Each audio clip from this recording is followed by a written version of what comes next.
Oke, baiklah. Bismillahirrahmanirrahim. Assalamualaikum warahmatullahi wabarakatuh. Selamat bertemu di pengantar perkuliahan studi agama-agama. Salah satu alasan mata kuliah ini ditawarkan adalah ingin menciptakan ruang bagi orang-orang dengan pandangan dunia yang beragam dan dari berbagai latar belakang serta wilayah geografis untuk dapat berinteraksi satu sama lain. Tentunya dengan cara yang konstruktif tentang masalah dan ide yang terlalu sering memecah belah kita. Pendekatan untuk belajar tentang mata kuliah ini adalah pendekatan yang mengakui dan menghargai keragaman keyakinan dan keyakinan di dalam serta di antara agama dan pandangan dunia. Dengan cara itu, kita tidak akan mempromosikan atau mengistimewakan satu interpretasi atau pandangan dunia di atas yang lain, atau menanyakan interpretasi serta pandangan dunia mana yang baik atau yang benar. Sebaliknya, kita akan mengeksplorasi apa yang menimbulkan interpretasi yang beragam dan mengapa beberapa pandangan dunia dan interpretasi memperoleh lebih banyak dukungan sosial dan kredibilitas dalam konteks tertentu daripada yang lain. Singkatnya, eksplorasi kita akan difokuskan pada upaya untuk lebih memahami berbagai perspektif daripada berdebat mana yang kredibel. Oke, misalnya pertanyaan awal ini ya.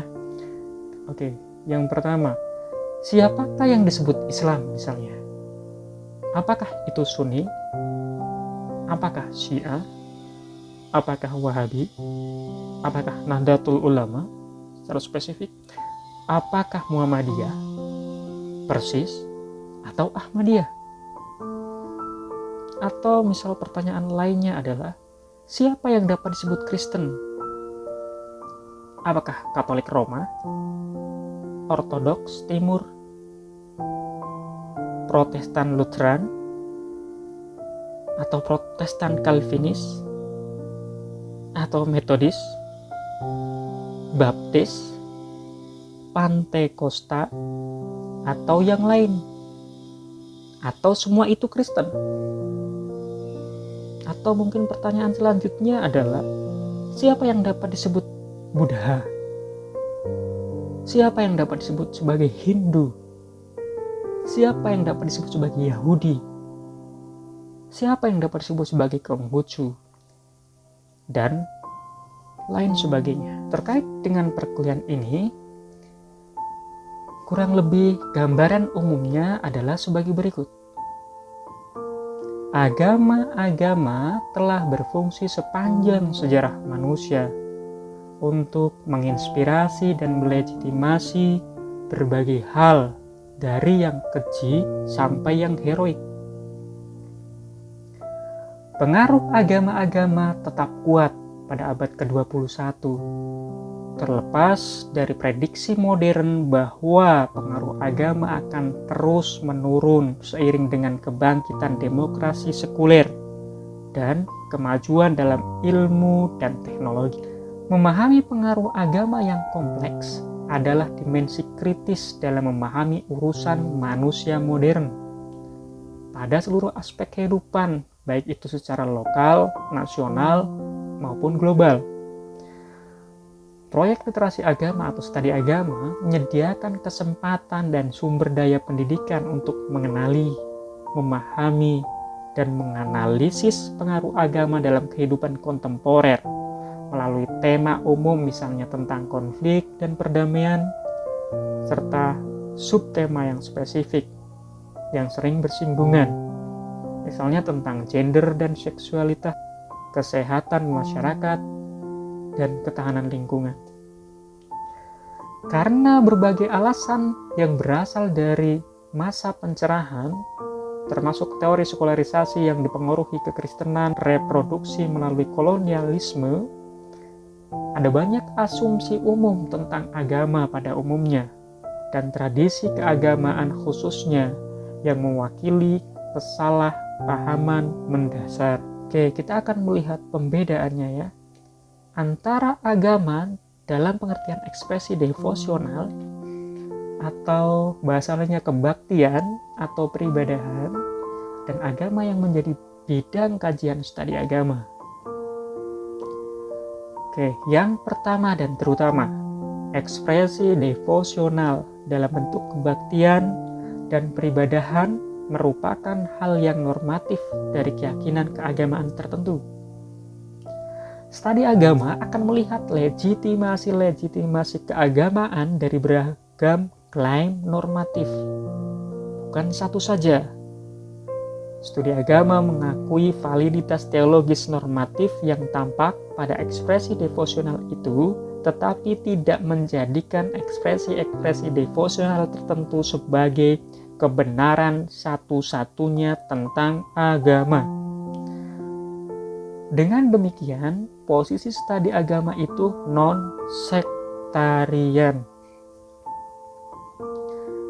Sayangnya, perbedaan itu sering diabaikan dalam wacana publik tentang agama. Misalnya, ada banyak perdebatan kontemporer tentang peran perempuan dalam Islam.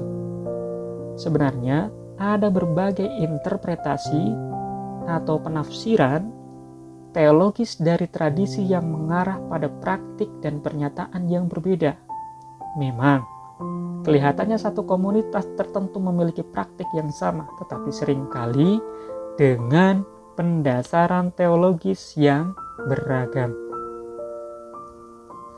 Terkait hal tersebut, ada 3 pernyataan umum tentang agama yang muncul dari pengakuan perbedaan antara ekspresi kebaktian atau peribadahan dan studi agama. 3 pernyataan tersebut, yang pertama adalah 1. Agama secara internal tidak seragam, tetapi beragam. Yang kedua, agama tidak bersifat ahistoris atau statis, melainkan dinamis atau berkembang dan berubah dari waktu ke waktu. Yang ketiga, agama tidak sekedar berfungsi secara pribadi, tetapi berpengaruh dalam dimensi budaya. Oke, kita akan mencoba menguraikan ketiga hal tersebut. Yang pertama tadi terkait dengan keanekaragaman internal. Agama-agama berbeda secara internal. Pernyataan ini benar, tetapi membutuhkan penjelasan karena cara-cara umum yang sering digunakan oleh tradisi dan praktik keagamaan kelihatannya memang seragam. Selain perbedaan formal yang jelas, dalam tradisi yang diwakili oleh denominasi atau aliran yang berbeda, misalnya dalam kekristenan ada Katolik Roma, ada Ortodoks, ada Protestan. Dalam agama Hinduisme ada Vaishnavism, ada Saivism, ada Shaktism, dan lain sebagainya. Ada juga perbedaan dalam denominasi atau aliran, karena komunitas agama berfungsi dalam konteks sosial politik yang berbeda. Bisa saja sama-sama satu aliran atau denominasi, tetapi karena berada pada konteks sosial politik berbeda, maka pendapat keagamaan dapat berbeda. Salah satu contoh adalah debat yang disebut di atas tentang perempuan dalam Islam, yang akan beragam tergantung dari aliran keagamaan, juga konteks sosial politik tertentu. Isu-isu tertentu dalam agama lain pun melahirkan ekspresi beragam, seperti contohnya adalah non-kekerasan dalam keyakinan Buddha, atau aborsi dalam kepercayaan Kristen, atau hubungan antar agama dan sains, dan lain sebagainya. Secara internal, agama tertentu ada banyak pandangan yang berbeda tentang satu isu. Hal ini membantah klaim bahwa agama tertentu itu seragam secara internal. Kemudian yang kedua, tadi agama berkembang dan berubah.